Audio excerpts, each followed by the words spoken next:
Gracias a Forbes por la invitación. Lamentamos la ausencia de Mariano, que a último momento avisó que no iba a poder venir por un temita de agenda. Marcelo, Fernando, Vasco. Te tengo que decir Vasco porque decir José Ignacio me cuesta un poco. Sí. Vasco te conocemos todos. La idea es charlar un poquito de esta frase que es muy marketinera. A mí me gusta. Argentina como supermercado del mundo, superando esa frase de Argentina granero del mundo. Yo creo que la escuché por primera vez a mediados del 90, 97. Fernando, quizás vos te acordás. Y fui yo el que la inventé, claro. Así que me acuerdo. Una frase más o menos, ¿no? ¿Fue más o menos por esa época? Y sí, más o menos por eso. ¿Y qué pasó en estos más de 25 años? ¿Cómo evolucionó ese tema? ¿Somos supermercado del mundo? ¿Podemos serlo? ¿O seguimos siendo un harinero o aceitero del mundo?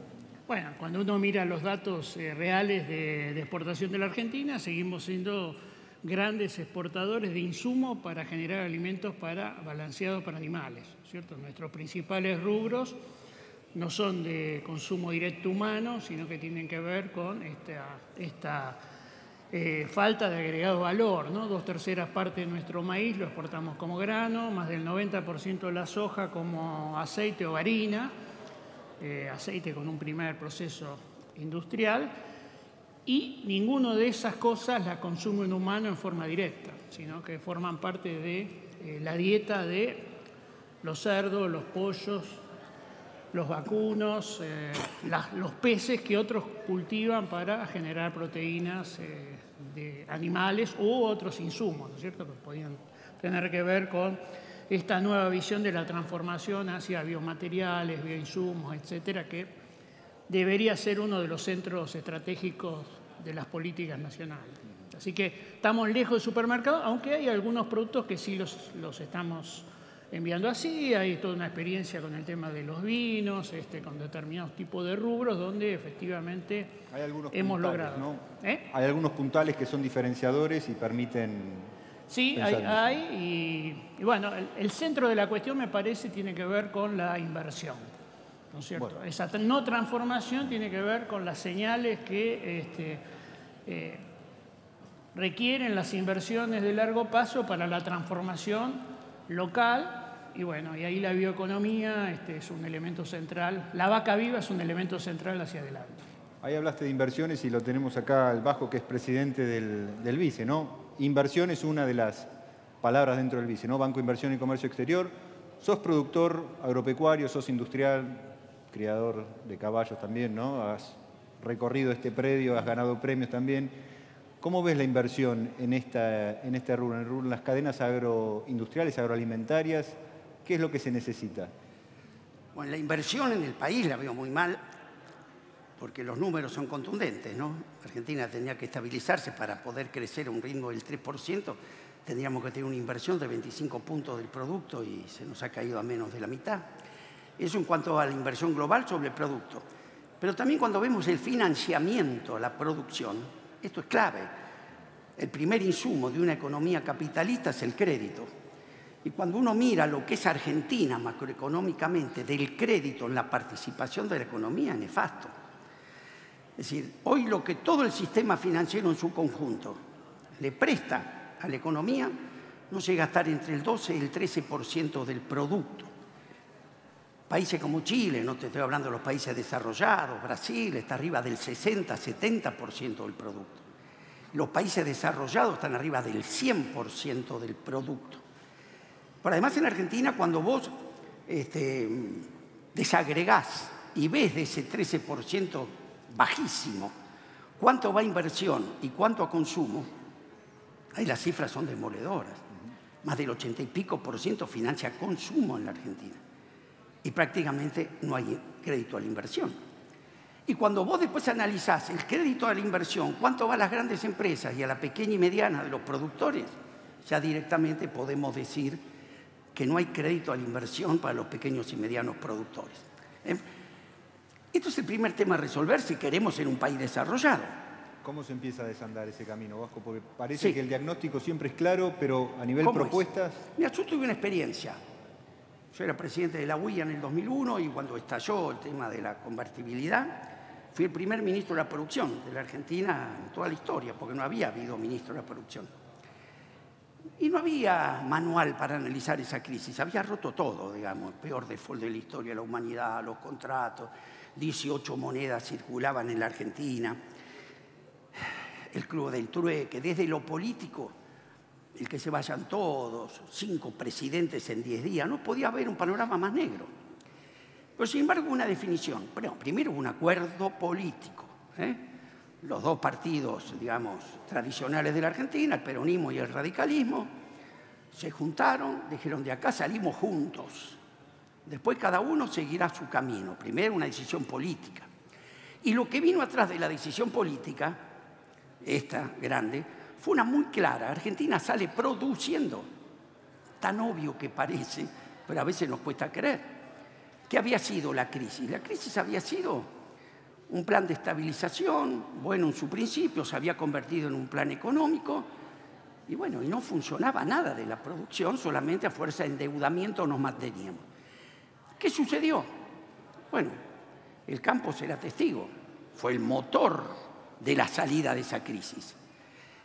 Y de la decisión política se le dio al campo todo lo que necesitaba. No por ser samaritanos, porque es el primero que te trae los dólares sin pedírtelos.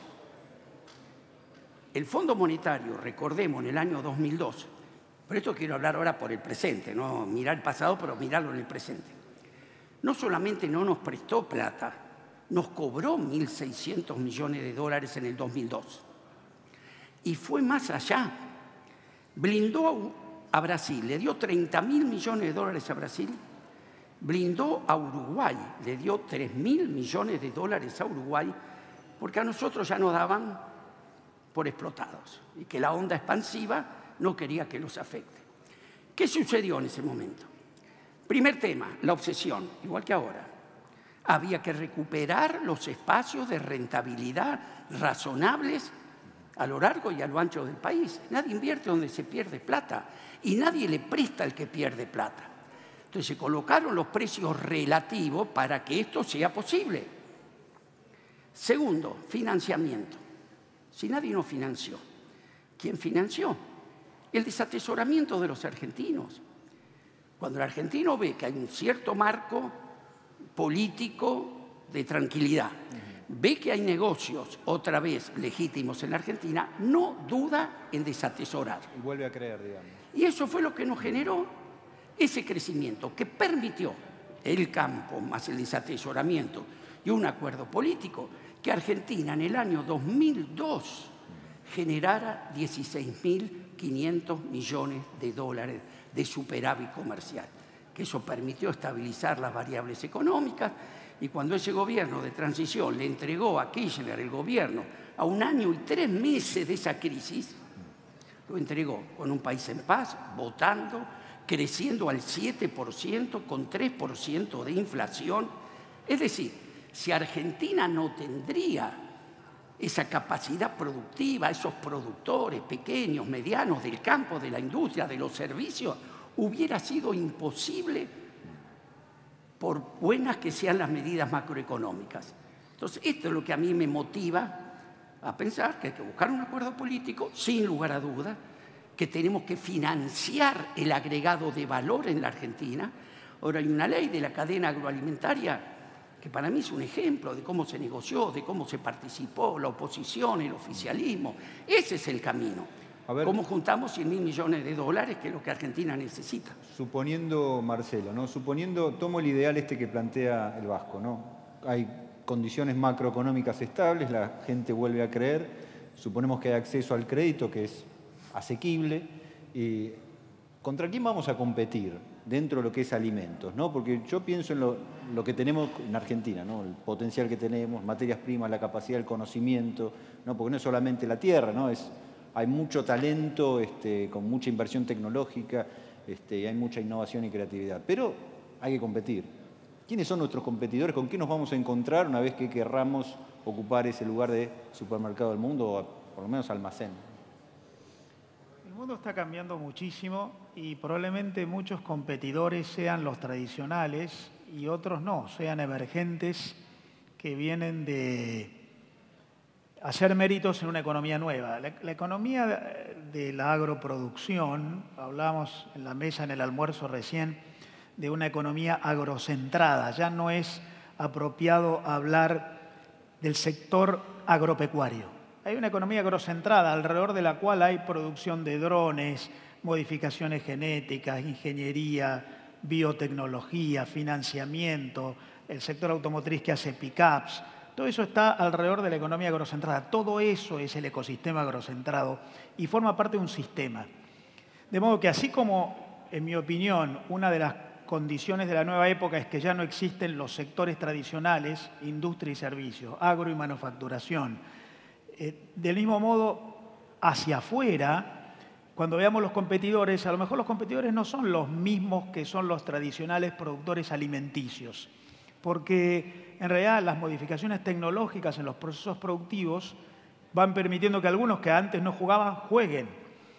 Es más difícil elegir un país. Lo que hay hoy es redes, sistemas, encadenamientos. Entonces yo creo que Fernando explicaba al principio, nosotros somos abastecedores de redes productivas y el problema que tenemos es que todavía abastecemos muy al inicio de la cadena y deberíamos avanzar en la generación de valor para abastecer un poco más adelante. Pero en realidad lo que hay en el mundo son arquitecturas de países que juegan en red. Es mucho más fácil buscar regiones que se vinculan entre sí en los procesos productivos que países. Hay un trabajo de hace algunos meses de la World Intellectual Property Organization, la organización mundial que trabaja en la propiedad intelectual, que dice que la visión de las cadenas de valor, en países que se van integrando en el mundo manufacturando juntos, debe ser completada por una visión más moderna, que es lo que llama las Global Innovation Networks. Y dice, en realidad lo que hay en el mundo son regiones que se vinculan entre sí, regiones que a lo mejor se relacionan con otras regiones fuera de sus países, más que lo que esas regiones se vinculan con el resto de sus propios países. Silicon Valley se vincula más con Asia que con Estados Unidos. Entonces, los competidores a lo mejor tienen que ver con quiénes juegan dentro de esas cadenas, no con países, sino donde hay ecosistemas, clústeres de gente que invierte en innovación, propiedad intelectual, servicios, modificaciones genéticas, agregación de valor, no solamente en la manufacturación, sino en la presentación de productos, la trazabilidad reflejada en blockchain que te genera certezas, que hace que esa producción sea más calificada. Por lo tanto, yo creo que hay que entender que el nuevo sistema agroproductivo es mucho más complejo, no es tan de países, sino de eslabones en cadenas, no es tan de manufacturación agroproductiva, sino de actores de muy diversos orígenes que terminan generando esta nueva economía de los intangibles, en los cuales el conocimiento es el principal motor, más que el clima, que la tierra o incluso que la capacidad de alguna empresa. Fernando, con esto que dice Marcelo, ¿no? Que casi no hay más fronteras, ¿no? Es toda una gran integración en cadenas. ¿Dónde ves nichos vos, o, por ejemplo, dentro de en la UBA, cuando hablas con productores, si es que vienen a capacitarse, ¿para dónde los orientarías vos, ¿no? Teniendo en cuenta el potencial argentino? Acá nosotros estamos en un entorno en el cual, por ejemplo, hoy en Glasgow hay una reunión central en términos de un aspecto que tiene que ver con el ambiente, ¿no es cierto? Y el ambiente pasa a ser una componente de cualquier pensamiento productivo que tengas hacia adelante, ¿no?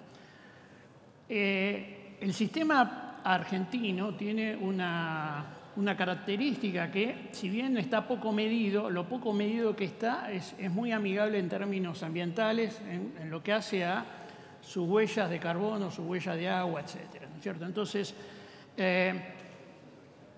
en esa misma línea que planteaba Marcelo, cualquiera que esté en la cadena, la huella final del producto que termine ofreciendo va a tener que ver con lo que viene de atrás, ¿no es cierto? Entonces, cómo sus insumos fueron aportando a esa huella. Entonces, un tema central me parece que sería poner mucho cuidado a esta cuestión ambiental. Argentina tiene una diferencia importante.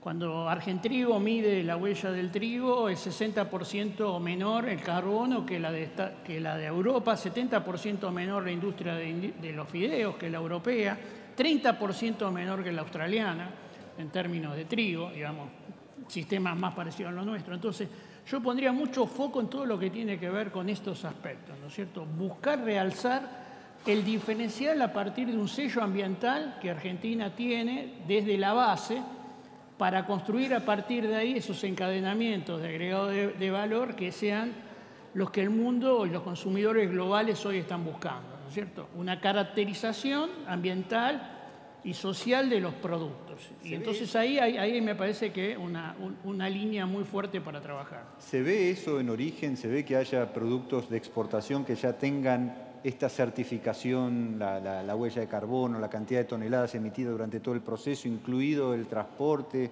O sea, pregunta general para los tres.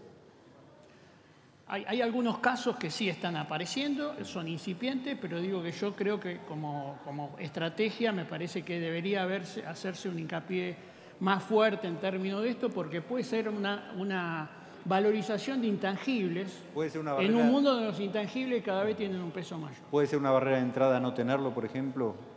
Va a ser. Claramente, el mundo tiende a nuevas exigencias. A mí me gusta decir que la globalización sale de la pandemia con 5 grandes tendencias que hay que considerar. Lo primero es el cambio tecnológico. El cambio tecnológico es sobre todo tecnologías blandas, no tanto de nuevas máquinas. Dice Tom Friedman, no es que las máquinas pueden hacer cosas nuevas, es que las personas pueden hacer cosas nuevas con las máquinas. Las tecnologías blandas como procesos productivos nuevos. Primer tendencia. Segunda tendencia, la geopolítica influye mucho más en los negocios que antes. Cuando elegimos mercados, aliados, socios, pensemos a dónde están ubicadas, la geopolítica cuenta. Tercera tendencia, para competir en el mundo hay que ser una empresa. Importan más las empresas que los productos. El ciclo de vida del producto se acorta mucho. Rita Gunther McGrath en la Universidad de Columbia lo explica muy bien en un libro que se llama El fin de las ventajas competitivas. Lo que antes nos permitía prevalecer en el mundo durante mucho tiempo, ahora dura poco y hay que innovar constantemente. Por lo tanto, es más importante ser una buena empresa que tener un buen producto. Cuarta tendencia en el mundo, todo es más volátil. Las cotizaciones, los precios, pero también las fronteras entre las disciplinas, como decíamos recién. Me decía hace poco el CEO de una industria automotriz muy importante, mi principal competidor en el futuro no va a ser alguien de la industria automotriz, va a ser Google, que con el satélite tiene el principal insumo autopartista y con eso puede ponerle 4 ruedas y hacer conducir algo. Por lo tanto, se rompen las disciplinas y hay una economía más integrada y más multiindustria. Y el quinto movimiento es este de las nuevas exigencias en términos de estándares, requisitos, de normas. Y ahí tenés el tema ambiental del que habla Fernando, el tema sanitario, muy importante, sobre todo después del COVID, no solo por regulaciones públicas, porque los propios compradores de nuestros productos nos los van a exigir. Claro. Las normas de seguridad, hoy el tema de la ciberseguridad pasa a ser una cuestión significativa. Las normas sociales, cómo producimos, cómo trabajamos, cómo contratamos, cómo comerciamos, todo esto tiene que estar, además de respetado o entendido, presentado. Y ahí aparece la cuestión de lo que yo llamo la nueva industria de la verdad. Blockchain que te garantiza, te certifica, cómo certificamos. Bueno, esto hace que vos, además de ser bueno produciendo, de tener buenas tierras, buen clima, buenas semillas, buenos ingenieros, buena maquinaria agrícola, buena tecnología de gestión, tengas que tener muy buena capacidad de participar en esta economía de los intangibles. El saber es el principal motor. El capital intelectual hoy explica más del Producto Bruto en el mundo que capital físico, que el trabajo o que el capital financiero. De modo que me parece que hay toda una concepción nueva que llega incluso a la agroproducción, que nos obliga a, además de las virtudes que tenemos, que somos buenos, empezar a pensar en cómo sale el mundo de la pandemia y cómo nos adaptamos. Vasco, en el BICI vos me comentabas que aproximadamente el 40% está destinado, trabajan con el agro, ¿puede ser? ¿Es así? ¿A dónde lo hemos orientado? Primero coincido con todo lo que dice Marcelo, lo que vos decís, que estamos trabajando en la pospandemia, ¿no? Y la pospandemia significa repensar a la Argentina, no emparchar a la Argentina. Si nosotros creemos que en la pospandemia vamos a seguir por el camino que veníamos, nos estamos equivocando. El mundo es otro. Y hay algo que también es indiscutible. Estos números de la Argentina primarizada, digamos, Argentina hoy exporta $400 la tonelada, importa 1.600, no cierran por ningún lado para una economía de 45 millones de habitantes. Yo también soy fanático de la generación del 80, pero eran 4,5 millones de argentinos, donde vos podías exportar hasta los cueros crudos e importar hasta la bombacha de los gauchos. Entonces hoy este es el nuevo fenómeno. Por lo tanto, este sector vuelve a ser clave. Esto de ponerle el segundo piso al campo, ¿no?, de tratar de crecer sobre la materia prima nuestra, es clave. Hoy el 85% del trigo lo estamos exportando a 200 y pico de dólares. En harina son 400 y pico y en pastas y galletitas 1.600. Vos fijate que si esta proyección en la soja, en el maíz y en el trigo, podés tener casi 35.000 millones de exportaciones más. Estoy haciendo un número grande porque no vas a exportar todo en eso. Quiere decir que lo que le debes al fondo lo tenés ahí. Entonces, si Argentina no cambia esta matriz productiva, no va a haber número que cierre para la deuda que tenemos y además para el problema de pobreza, indigencia y los números que tenemos. Entonces soy terminante en esto. Estamos obligados a este camino. ¿Y tenemos los recursos? Sí. Primero, la cadena agroindustrial ya te está hablando, que a mí me gusta mucho sobre todo cómo se interrelacionan los sectores. Nada va a ser perfecto, vamos a tener diferencias, pero ahí estás llegando a 200 millones de toneladas, 100.000 millones de dólares de exportaciones. Después ponerle eso, lo que significa en términos de poder pagarle al fondo. Estamos hablando con el fondo todos los días. El fondo no te va a hacer tu programa, ¿eh? Y con estos números, un perito mercantil sabe que lo que debes contra lo que te ingresa no cierra. Entonces, lo que vos tenés que llevarle es esto que estamos debatiendo acá. La Argentina es esto, pero puede ser esto. Yo me pregunto cosas muy simples. Hoy Argentina para mí tiene la brecha más grande entre la Argentina real y la Argentina potencial. Esto es muy triste, pero es muy alentador también. Cuando vos ves que tenemos la misma cordillera de Chile y exportamos el 10% de lo que exporta Chile, te da una sensación que hay mucho camino por recorrer. Cuando ves el sector agroalimentario, cuando ves el sector de la pesca, cuando ves los sectores del conocimiento. Entonces, por eso yo digo, si tenemos los recursos, ¿qué demostró Argentina en el sector agropecuario? Con el INTA de Manfredi y todo lo que fue la evolución de la agricultura de precisión. ¿Cómo teniendo esos recursos, ¿no?, que el mundo reclama, más la capacidad de transformación, Argentina no puede exportar 100.000 millones? Entonces, este para mí es nuestro primer desafío. Ahora, la política, esto no lo discute. Fíjate que estamos todos los días debatiendo cosas que no nos sacan del problema. Y esta que tendríamos nosotros, que somos los que exigirle a la política definiciones, si vamos por este camino de cómo salimos de la pandemia, si vamos a una agregación de valor en la cadena, porque cualquiera te va a financiar eso. Ahora, cuando alguien en el mundo te financia, como vos te pasa con una empresa, lo primero que mirás son los números de esa empresa llamada Argentina. Y si Argentina no demuestra capacidad de repago, bueno, lo que firme con el fondo ya te garantiza el próximo default, porque con estos números no cierra. Entonces, este para mí es el desafío nuestro del sector agroindustrial. Es perimido, que es el campo, que es la industria, hoy están absolutamente integrados. Y después lo otro que tengo para mí clave es las negociaciones internacionales. Insertarse en el mundo. Es muy lindo, pero hay que precisarlo. ¿Te querés insertar vendiendo trigo o vendiendo fideo? ¿Te querés insertar vendiendo poroto de soja o biocombustible? Para vender materia prima no vas a tener que vender, te la van a comprar porque no existe. Entonces yo como ministro, mirá la crisis que era en el 2002, viajé a China, hace 20 años. Pero ¿sabés con quién viajé? Con el ministro de Desarrollo de Brasil, Sergio Amaral, que íbamos los dos países de los principales productores de alimentos del mundo a negociar con uno de los principales consumidores. ¿Para qué? Para que desde tu fortaleza, porque todos sabemos que el sudeste asiático, indudablemente por ahí viene el crecimiento, pero tiene dos debilidades estructurales. Uno es la minería y la otra la agroindustria. Creo que el 15% del territorio chino es cultivable. Ahora, no es lo mismo vos negociando en esa inferioridad de condiciones, donde el 95% de lo que le vendé es poroto y soja, y el 95% de lo que le compro es mano de obra china, que poder negociar desde una mesa más equilibrada. Y esta es nuestra estrategia para mí. Nuestra estrategia, todos sabemos lo que nos va a costar con Europa poder vender alimentos. Tenemos la experiencia de la ronda de Seattle, en el año 2000, donde nos prometían que ahí se iba a empezar a desmantelar el sistema de la protección agropecuaria. Llegó el año 2000, no te bajaron nada.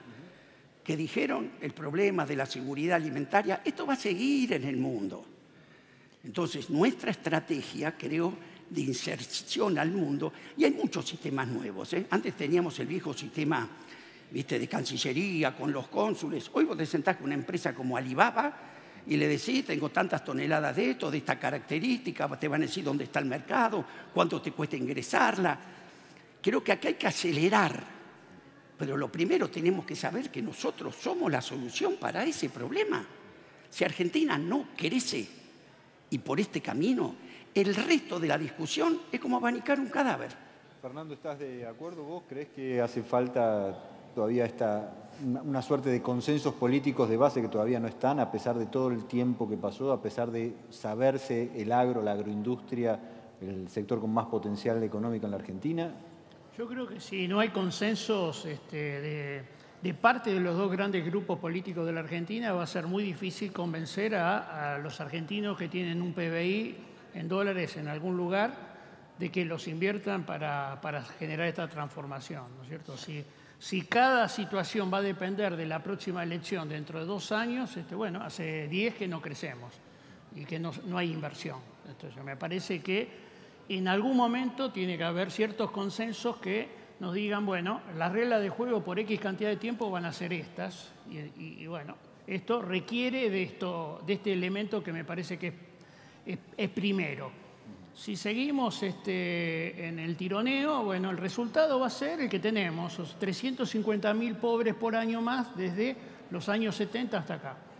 ¿Sí? 5% de 20 millones era cuando yo estaba en la universidad, 1 millón, hoy son casi 20 millones. O sea, hemos construido 350.000 pobres durante 4 décadas por fracasar en una política que genere una estrategia económica que haga que sea distinta a la realidad.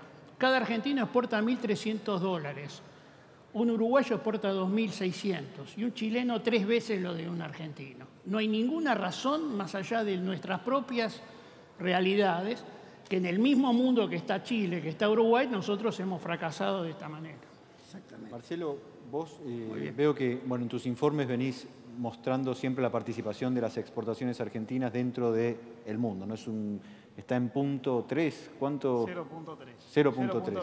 Argentina exporta el 0.3% de todas las exportaciones mundiales. ¿Y viene bajando eso? Cuando empezó el siglo XXI, hace 20 años, exportaba el 0.4 del total mundial, hoy el 0.3, y hace 60 años exportaba el 0.8, y hace 90 años exportaba el 2. O sea, claramente estamos perdiendo participación relativa en el total de exportaciones mundiales.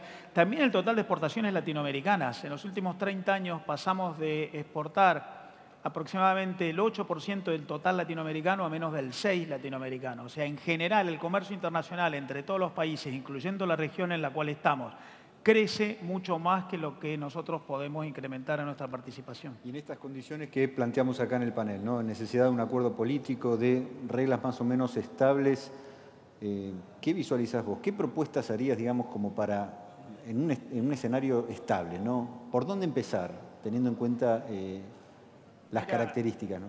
Yo te diría 2 cosas. Lo primero es, en el ámbito que podemos llamar público, la Argentina necesita 4 grandes asuntos que tienen que ser resueltos.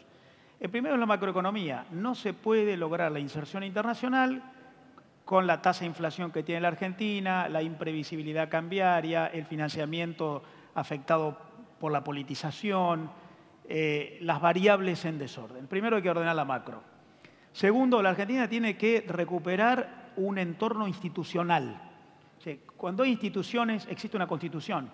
las garantías se cumplen, los derechos individuales están vigentes, los contratos se respetan, si hay un problema por los contratos hay una solución de parte de una autoridad jurisdiccional que resuelve en base al principio de legalidad. Instituciones, despolitización, desaleatorización, instituciones. Tercero, la Argentina tiene que refrescar su entorno regulativo. Nosotros tenemos un entorno regulativo prohibicionista, congestionado, todo está burocratizado, por todo hay que pedir permiso. O sea, lo que prevalece es la prohibición y de vez en cuando una excepción que te autoriza. O sea, hay que generar un entorno regulativo más moderno que permita la autonomía, los contratos, la legislación laboral, el sistema impositivo, pero también la legislación administrativa que regula el modo en el cual actuamos en materia de economía. Y el cuarto punto es la vinculación con el mundo. O sea, la Argentina tiene que insertarse con el mundo generando acuerdos que permitan la integración, no solamente en los viejos tratados de libre comercio de reducción de aranceles de manera recíproca, sino generando confluencias regulatorias con los demás países para reducir el costo de adaptación del producto en el ingreso en determinados mercados. El 60% de todo el comercio mundial entre todos los países del mundo, el 60% ocurre entre países que han celebrado pactos de apertura recíproca. La Argentina solamente exporta el 20% de sus exportaciones a mercados con los cuales tiene algún grado de acuerdo. De modo que nosotros tenemos una enorme carga de ingreso, de pago de arancel, de costos de adaptación, de cumplimiento de condiciones regulativas no pactadas, que son consecuencia de que no hemos logrado este cuarto punto. De modo que hay un cuadrado de condiciones que para mí son necesarias, que son esas cuatro, por un lado. Y por otro lado está la agenda micro. Si nosotros necesitamos apoyar a que las empresas inviertan en innovación, en nuevas estrategias, en la inserción en la economía de los intangibles, de la economía del capital intelectual, en la generación de nuevos atributos competitivos de parte de las empresas para participar de esas Global Innovation Networks de las que yo hablaba. Por lo que yo diría, hay que empezar por ahí, y eso requiere un esfuerzo de la política, de las empresas, de las organizaciones gremiales empresariales, de los terceros que prestan servicios. No solamente es la macroeconomía y la microeconomía, sino también la mesoeconomía de cada uno de los entornos regulativos, operativos, encadenamientos más cercanos, y la metaeconomía, los valores predominantes. Por lo tanto, yo creo que hay un montón de tarea para hacer que excede incluso a la política, es para todos. Creo que la capacidad está y las recomendaciones también. Les agradezco muchísimo, Marcelo, Fernando y Vasco, por la participación en este panel. Muchas gracias.